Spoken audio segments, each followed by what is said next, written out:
দুইজন উঠতেছে, আসলে আমি উঠেছি অনেক কষ্ট করে। ভাই একটু ঠেলি দেন, ঠেলি দেন। হ্যাঁ, ওয়াও, হ্যাঁ চলে এসে উঠে গেছে। এ বাহ, বাহ বাহ, ভেরি গুড ভেরি গুড। হ্যাঁ, হাত ধরেন হাত ধরেন। বাহ বাহ, হ্যাঁ আস্তে আস্তে সুন্দর ভাবে ওঠেন। দেখেন ভাইয়া, আমরা অনেক কষ্ট উঠেছি, এই এখন এরা উঠতেছে আমাদের উপরে। এখানে অনেক লোক আছে, বহুত লোক এই পাহাড়টা দেখার জন্য দূর দূরান্ত থেকে লোক চলে এসেছে।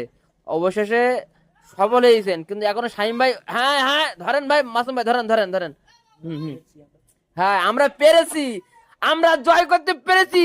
ওয়াও, মাই গড। আজকে আমরা চলে এসেছি অনেক দূরে একটি পাহাড়ে। আমি কিলার খোকন চলে এসেছি খুব কষ্ট করে। হ্যাঁ, মাসুম মাসুম ভাই এবং শামীম ভাই, আমাদের গ্যাং 420 পক্ষ থেকে আপনাদের সবাইকে জানাই আন্তরিক সালাম ও শুভেচ্ছা।